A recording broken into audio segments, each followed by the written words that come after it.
This week on Impact, the Jamaican economy poised for takeoff, or is it doomed to fail? For the next hour, under the microscope, the Jamaican economy. This is Impact. Thank you so much for joining us on Impact. The 2010-2011 budget presentations have ended for the first time in several years. Read my lips. No new taxes. And the Minister of Finance and Public Service, Audley, has said the Jamaican economy is finally stabilizing.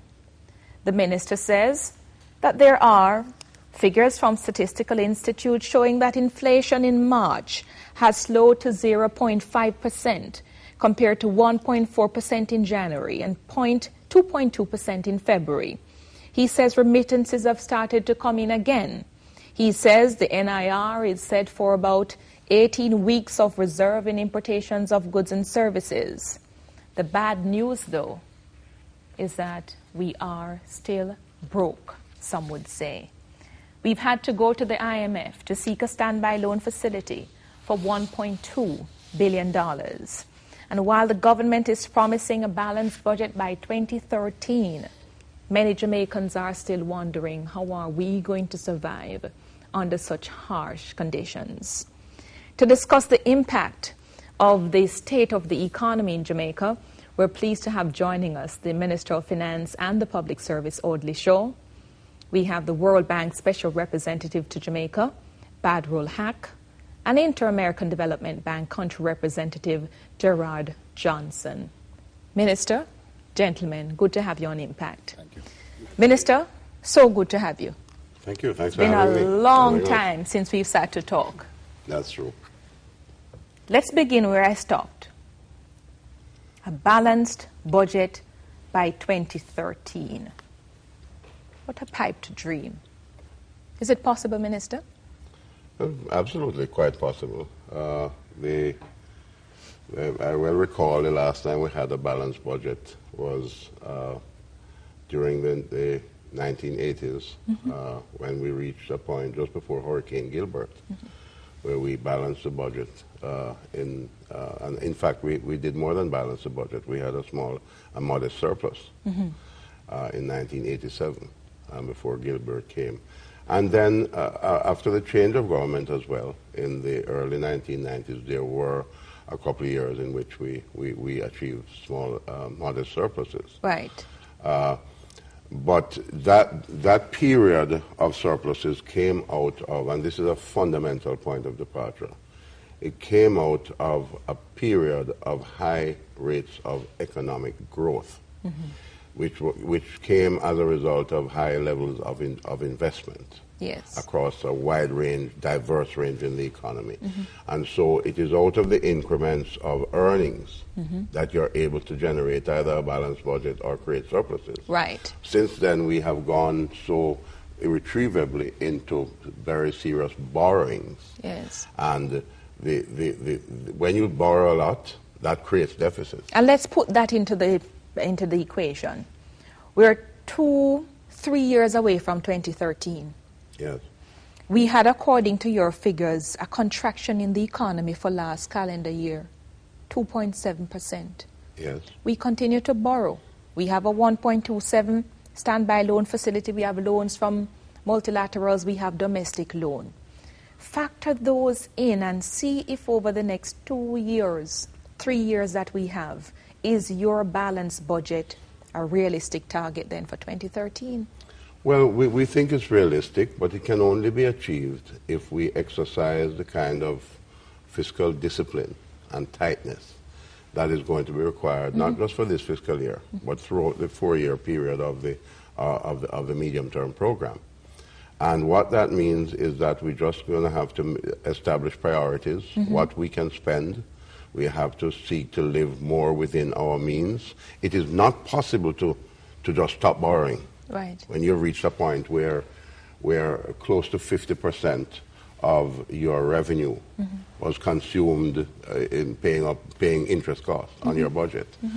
And you can't just extricate yourself overnight from borrowing. But what you can do is to seek to seek to establish, first of all, the macroeconomic framework, the climate, which includes a stable exchange rate, which we have now. The dollar has been, in fact, appreciating over the past several weeks at 89.08 now.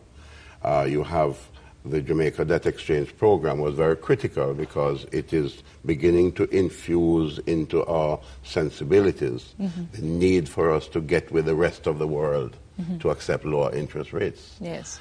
And then, of course, we have other variables. You mentioned inflation rate, you mentioned the net international reserves, which despite the fallout in our revenue and foreign exchange earnings, we have been able, with the good support of our multilateral partners who are represented here by the IDB and the World Bank and the IMF, we have a package of support of $2.4 billion US over the next 27 months, which is virtually unprecedented. It represents 20% of GDP in terms of commitment. So what you therefore have, Emily, is you're laying the groundwork where you're changing the sort of atmosphere where you can now begin to encourage. This requires now a more aggressive JAMPRO to facilitate, or what you call Jamaica Trade and Invest, to facilitate the investment promotion process. Yes. And what we need now are a judicious combination of large projects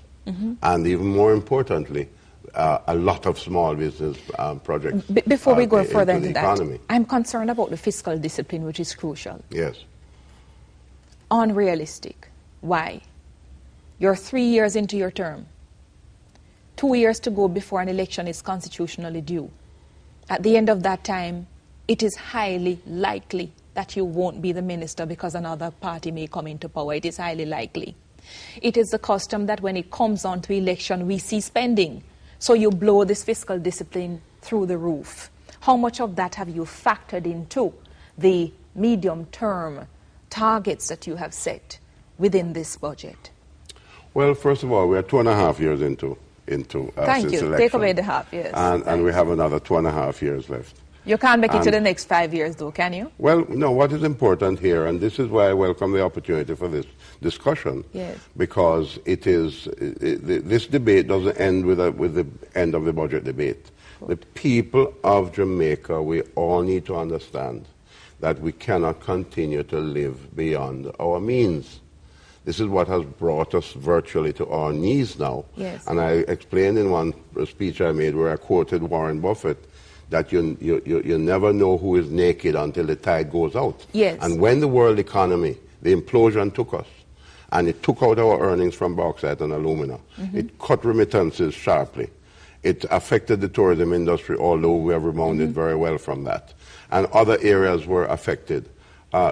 We realized this was wake-up call time for us. To realize that we must now get out of this notion that you can borrow your way to prosperity. Appreciate this has that, been Minister. A fundamental problem for us. I totally appreciate, and it's a good word. I mean, you've grown into the job, but I want you to answer specifically the fiscal discipline and the propensity for us to spend government money close to an election time, and one is due in at least 2.5 years. How will that affect your medium-term Let me program? answer you this way. We are operating under a letter of intent with the International Monetary Fund, which has very specific, measurable targets over the next 27 months. And that will hold you. That is taking us right into the election. That will hold you in place. Yes. But my position that I'm prepared to, and will start from now, to say to the people of Jamaica, the platform of the Jamaica Labour Party government going into the next election is going to be, listen,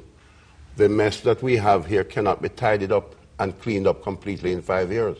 This is a process. But it's also win at all cost. What we want to be able to say to you in 2.5 years, these are the specific things that we have done.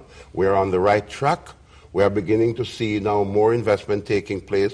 The economy is turning around. Now is not a time to go back to what has been a failure in the previous 18 years. Let's come back to that. We will be talking to them about that. Every minister I've heard saying, Minister Shaw, we're poised for takeoff. And I've been waiting for the takeoff, and now I don't even have a vessel because your Jamaica is no longer going to be Jamaica's. But we'll come back to that in a moment. Mr. Badrul, Haque, before the break, I think we need to tell the viewers that your presence here, along with Mr. Gerard Johnson from the IDB, is not that you work with a JLP administration. You have been supporting Jamaica for a number of years with programs, and your presentation together does not reflect that. Absolutely. But I want to ask you, what is the interest of the World Bank in countries, developing countries like Jamaica, why you continue to inject so much money? Our overall goal is to achieve a world free of poverty. So that's a broad headline. Yes. Then if you look at what you've been doing in Jamaica and elsewhere, there is a very medium to long-term work that we engage with. So for example, there are a lot of world-class institutions that have been established in Jamaica.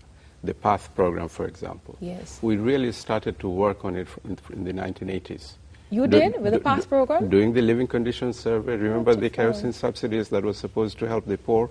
Food and stamp. the food stamp and so on. So that helped, and that was the prelude to having evidence-based policy. Yes. And then the PATH program has been established.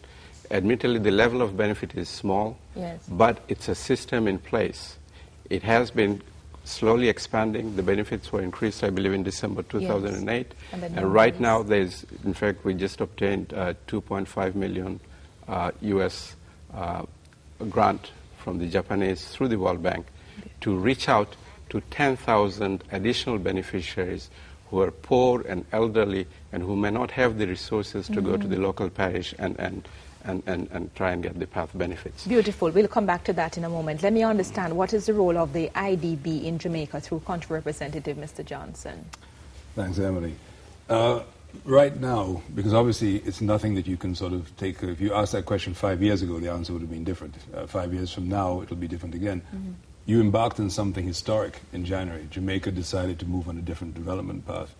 And it's... This is with what? With the letter of intent that the Minister talked about. Yeah. Oh, very well. That letter of intent, which I think should be required reading for all Jamaicans, set Jamaica on a new path. And we believe not only that it's possible, but that you will do it, and we put our money where our mouth is. Obviously, the concern is, we did a retrospective in the IDB. What difference did we make in the region in the last 50 years? With the largest official lend in the region, what difference did it make? Poverty has fallen, but the difference between classes has grown. If you look at Jamaica, the lack of growth, the difficulty that the less advantaged part of society have been facing, continue to face, and now with the discipline that's required, the challenges are even greater.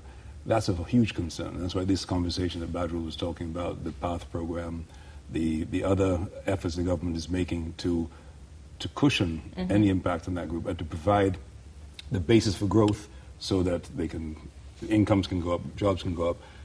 That's the key focus. Let's take a break and come back. Thank you. You're watching Impact, viewers. We're talking about the Jamaican economy. When we come back, more.